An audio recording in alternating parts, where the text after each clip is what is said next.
Stephen A. Smith, speaking of your Pittsburgh Steelers, true story. I came in today poised to pick the upset in this game. I thought this would be the classic trap game for Peyton Manning and the Denver Broncos, and I was poised to pick your Steelers to pull this one off until just moments ago, I heard via the Steelers Twitter, what a world we live in. Breaking news. Yeah, breaking news. I heard that Antonio Brown is officially, they say, out. And that means, number one, that Pac-Man Jones does owe Antonio Brown an apology, as he promised. And I must piggyback that apology because I owe Antonio or whoever in the Steelers camp an apology because I gave Pac-Man the benefit of the doubt about saying that Antonio winked at him from the ground after that hellacious upside-the-head hit from Burfict in the game, obviously, at Cincinnati last Saturday night. So I gave Pac-Man a benefit of the doubt because I was curious about that. I was intrigued by the detail of that. Well, now I'm not so sure about the wink because, now, as I said all week, the proof won't be in the pudding, as the cliche goes, but in the playing. And now that he's not playing, he's got a concussion. Yeah. Okay, so the right side of this was your side, Stephen A. Ryan, we had Ryan Clark on the side. I give it up to both of you. You were on the right side. I was on the wrong side. Now back to this game. I still think it won't be easy. And again, I was doubtful about what Ben's going to be. Will he be able to play or not play? I'm going to guess that he will, but I have no idea with his torn ligaments in his throwing shoulder and all the issues that he had after the Burfict hit on him. So I thought that he would play and Antonio would play, but even if they don't, I told you the other day, the majority of the pressure in this game will be on Peyton Manning, and now you can triple that with no Antonio Brown, and who knows if Ben will even play or not. I'm going to remind you, Peyton Manning in the postseason is 11-13. He has not started a game for 2 months. He has lost 9 times his first game in a playoff season. 9 times? That's incredible. That's 5 times more than any other quarterback. That's 5 times more. In 6 of those games, he lost his first playoff game of a year at home. Really? 6 times at home? That's a horrible record. And trust me, being the historian that he is, Peyton is all too aware of that record. He's probably pretty aware of the statistic that shows you that when the temperature is below 40 in outdoor games, Peyton is 0-5, and the combined losing score of those games is 147-65. The temperature, high temperature in Denver, that's Sunday sort of evening, if you will. It's late afternoon Mountain Time, but it's supposed to be a high of 40. So I assume some of the game will be played below 40 degrees. I'm just going to guess that. And that would mean that history would strongly suggest that he'd have a hard time in that game. And then if Ben does play, I'm going to remind you, in that recent game at Denver, Denver, it was Brock Osweiler, obviously, was up 27-10 late in the first half. 27-10. And the Steelers scored 24 unanswered points. And in the second half, Ben threw 3 touchdown passes as they won the second half 21-0. 2 went to Antonio Brown, who caught 16 of the 18 targets that he was thrown. And Ben threw for 380 yards against a Denver defense that allowed no other 300-yard passers the whole year. So Ben can beat this defense if Ben plays, and obviously now he's not going to have his primary weapon. So now I have to back off and say, well, I got to flip my pick around. I still think this will be a struggle and a battle for the home team to win it.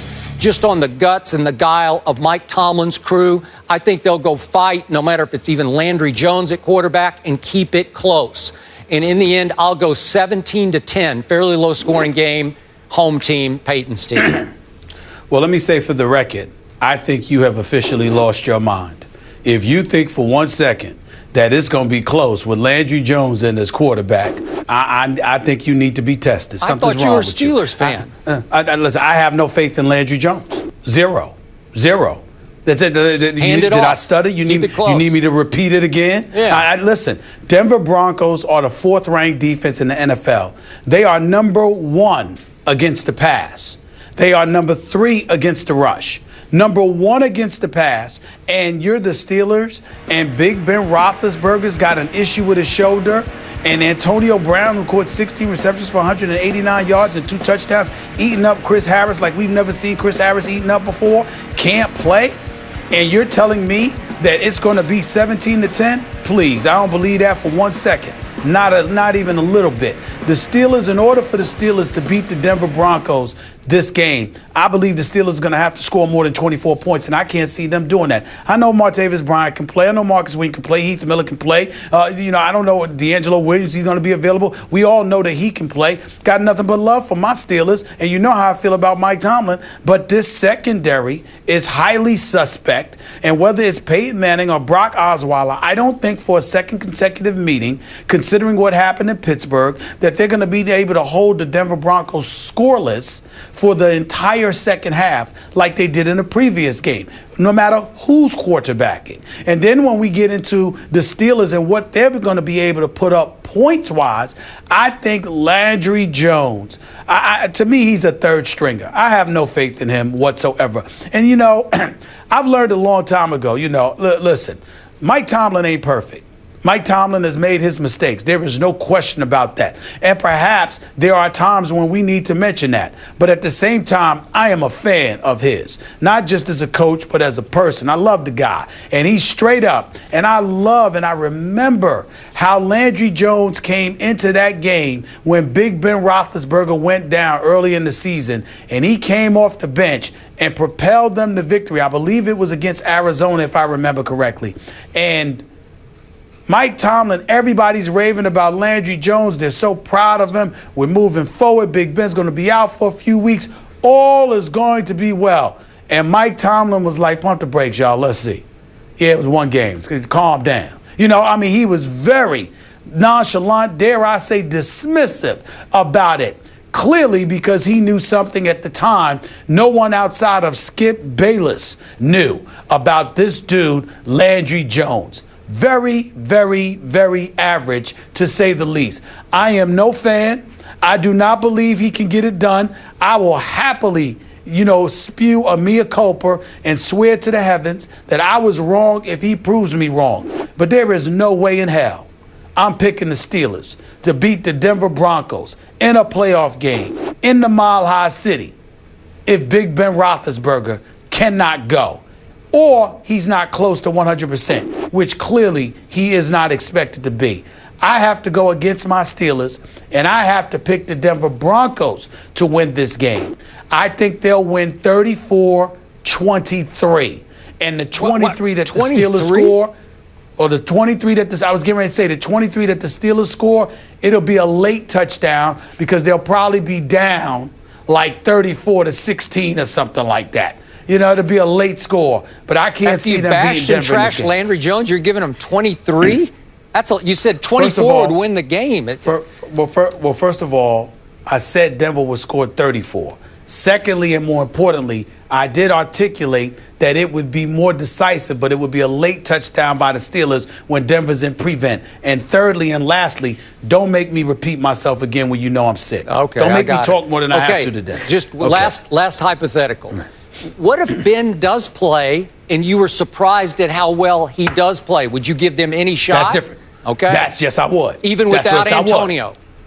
Even without Antonio, I would give them a shot if Big Ben was healthy, like healthy enough to throw the ball downfield and could go. I give them 0 shot with that secondary against Denver. I give them 0 shot with Landry Jones needing to come to the rescue. I don't see it. Okay, I just want to say real quickly, those 2 kids who subbed in at running back last Saturday night, good job. Fitzgerald, Tucson. And Jordan Todman. From UConn. Yeah. Oh, I forgot about that. He's a UConn guy. We love it. They really impressed me. They ran hard. They ripped and slashed, man. They were not afraid of the stage. I was impressed. I think they still have some quality running game. Let me touch on that point, because here's where I disagree with you. I was very impressed with what they was, and as a Steelers fan, I was very proud of what I saw from them. Here's the problem. If you're the Bengals, you couldn't prepare for them because you hadn't seen much of them. Yeah. If you're Denver, you have. So as a result, if I'm Denver, I'll suffocate the line of scrimmage and dare Landry Jones to beat me before I let them. I play it even keel and give them an opportunity to run the football. I dare Landry Jones to beat me if I'm the Denver Broncos. I would dare him before I dared Toussaint and Todman. No way on earth am I going to sit them and let them run the ball and Landry Jones is behind center. Please throw the ball all day. Let me see what you have, because you'll give it up eventually. That's what I'm thinking if I'm Denver. When I was watching Landry Jones play at the University of Oklahoma, I never dreamed his name would come up so many times in the A block of a First Take show as it just did. Dream came true. That's impossible. It's by default. I know. Only due to an injury It's to for Big all Ben. the wrong reasons. Oh. Right. It's all the wrong reasons. Yeah. You know what I'm rooting for, gentlemen? Fairy tale ending for Peyton Manning. You know this. Broncos favored by 7. Want to see them in the Super Bowl. But we need to get to the other AFC divisional playoff game. Last time, the Chiefs faced the Pats in 2014. Remember this? Kansas City crushed New England 41-14 at Arrowhead. This time around, it's in Foxborough. Will it be a different result? We dive into that next. This has been quite the busy sports week, and more in store for this weekend. Of course, we've got you covered for all the big NFL matchups and some interesting NBA storylines as well we'll get into. To see our complete rundown, head over to IG.